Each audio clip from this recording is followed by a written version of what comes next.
My name's John Brown. I had colorectal surgery in Royal Lancaster Infirmary in December last year. I had that movie prep to start with, which I had all kinds of stories saying that it was difficult to drink. You know, some people said, oh, make sure you get the lemon one, it tastes better, and all of this. But basically, I sort of just treated it as, you know, it's part of the journey. I had to take whatever they gave me, and my sister said to me, just do what people tell you to do. So I did, and my partner mixed it for me. I drank it. I didn't find it difficult to drink. So when I arrived at the hospital, I treated it a bit like checking in a hotel. I'd never been in hospital before. I didn't know what to expect. So we just basically went up to the ward. I explained who I was. They said, oh yeah, we've been expecting you. They took me down to a bed, asked me which bed I would like, and I chose the end one. And then, because I've never been in hospital before, I didn't know what to expect. Do you go get changed in the changing room? Do you get changed at the side of the bed? Do I put my pyjamas on now? All that kind of thing. And basically just sort of, they stayed with me for quite a while I was just getting myself sorted out and unpacking and things. But I met a nurse, and I can't for the life of me remember her name. She was absolutely fantastic. She settled me down, explained what was going to happen. So my first, visit, my first sort of introduction to a hospital ward was fairly straightforward. When my wife and my sister left, that was probably the worst night I think I've ever had, because not being in a hospital ward before, there was people coughing, there was people being attended to, there was you just basically don't sleep, for the whole night. And I was constantly thinking about, the following day, because I knew my operation was around about 9 o'clock, and the night sort of dragged a little bit. And then before I knew it, one of the theatre nurses came up, and everything really kicked off pretty fast then. So I was measured for socks, which was a weird experience. Long socks, I'll never forget it.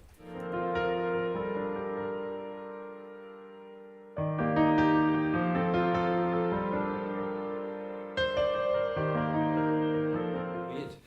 And then before I knew where I was, they called me into the anaesthetist bit, and the anaesthetist came to see me. There must have, I don't know how many people were in there now. I felt like there was a dozen people in there. There probably wasn't, but sat on the edge of the bed, and she was fantastic. In fact, everybody in that room were fantastic.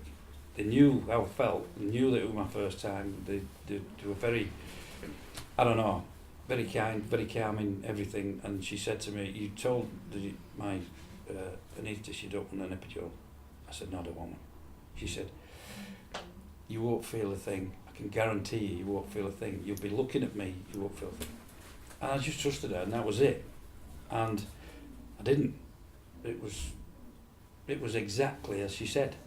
And before I knew where I was laid down waiting for, she just said to me, "What's your favourite drink?" I said, "Jack Daniels, have you got one?" She says, "I'm about to give you the biggest you've ever had." And that's all I can remember. And then bang, out like a line. So.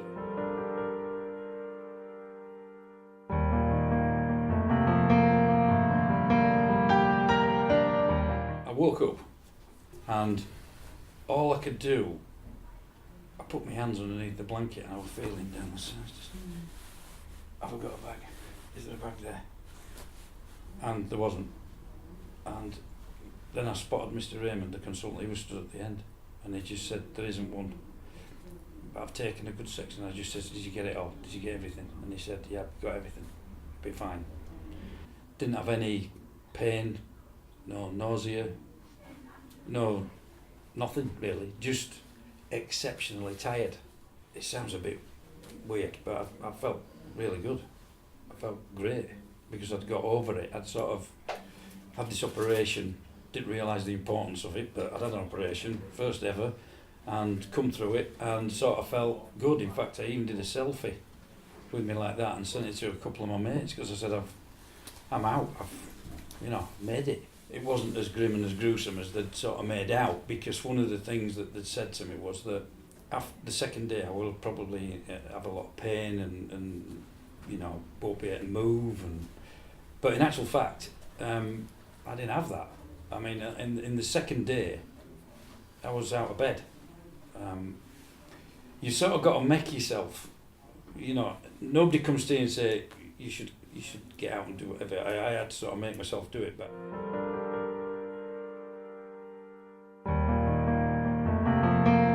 the first visit to the toilet was a little bit frightening. I'd figured that I was getting rid of a lot of the fluid that pumped into me while they were doing the operation, so that was a little bit frightening. But I'd sort of figured it must have been something to do with the operation. I'm just going to get used to that. And then after that, I sort of found myself going to the toilet a little bit more often because I wanted to try and get rid of it. And that was sort of the second day. I did eat something on the second day, and that seemed to be all right because Mr. Raymond had visited me and said, I said, is there anything I shouldn't eat? And he said, no, you can eat everything, anything that you want to eat, you can eat. So I did, and by the end of the second day, I've been to the toilet a few times. I was sat out of bed, bit awkward walking around with a catheter bag, but did get used to that after a while. I can remember at the end of the second day going to the toilet and had a poo, and it was like normal. Big step, So I was quite happy. Second day I thought, hey, look at that. Yeah, the staff at the hospital were fantastic. The sisters, the nurses, everybody. I'd call them a team of angels because that's what they are. They were just absolutely fantastic throughout, and made the experience they had in hospital, well, not pleasurable, but certainly pleasant. And they were, they explained everything fully. And as we come up to the time of my discharge, I think the biggest thing was the fact that they explained what I would be doing and what I needed to do with my medication. One of the medications was to have an injection in my stomach, which was frightening. It's bad enough someone injecting you, but having to do it yourself is a bit frightening. But then when I had to prove I had to do it, I had to prove to the sister I could do it before the discharge her. So I had to do it my own. And after I finished, I thought, oh, that was not bad. that wasn't too bad. So yeah, I got a list of telephone numbers from all the people that I needed to speak to.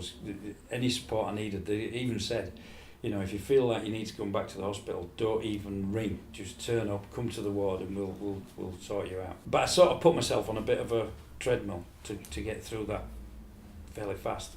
So I could get back to normal as fast as I could.